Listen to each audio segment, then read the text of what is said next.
my audience, my Aunt Pat, my mom, and my grandmother.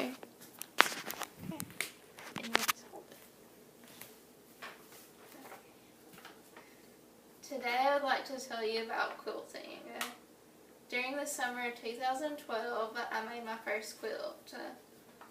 A quilter by the name of L'Oreal Horton once said, "Throughout history, women and sometimes men have used the art of quilting for many diverse purposes: to keep warm, to decorate their homes, to express political views, and to remember loved ones." Today I would like to briefly tell you about the history of quilting, a few things to consider before you begin quilting, and the steps of making a quilt and the benefits of making a quilt. To begin, I would like to tell you about the history of quilting.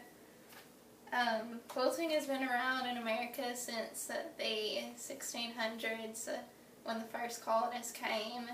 And I'd like to fast forward to the 1900s. In the 1950s and 60s, women kind of quit quilting and went to work, as a hobby. And that was during the World War II era. And then in the 1990s, people began hanging quilts in their houses as a form of art. And today, presently, women are beginning to quilt again as a hobby to relieve them from stress. Next, I would like to tell you about before you begin quilting. Quilting is kind of like a commitment, and you have to make sure you have time to do it. And also, I'd like to tell you about some supplies you would need. You'll need a sewing machine, a pattern, thread, scissors, a tape measure, batting, and a quilting frame. Next, I would like to tell you about the steps of quilting. And then you need to know the basics of sewing, and also you need to know about the basics of a quilt.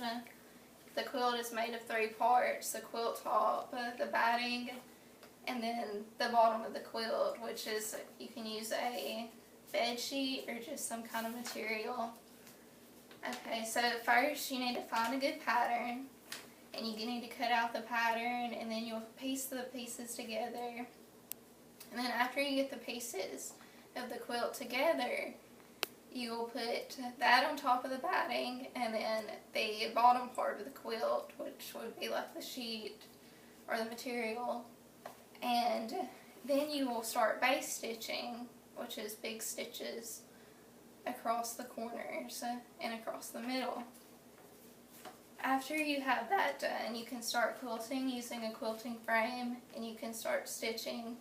And after you get that done, you can rip out your base stitches, and you can finish the edges of the quilt. Last, I'd like to tell you about the benefits of making a quilt. Making a quilt is therapeutic. It relieves you from stress, and you feel really accomplished after it's done. And then also, a quilt's something you can always enjoy. You can always have it. You can give it to somebody. You can sell it. To close, I would like to end with a quote. Someone once said, "Our lives are like quilts, bits and pieces, joy and sorrow, stitched with love."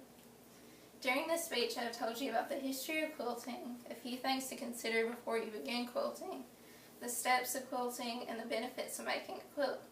Thank you for your time and attention. That's good. That was good. He did good.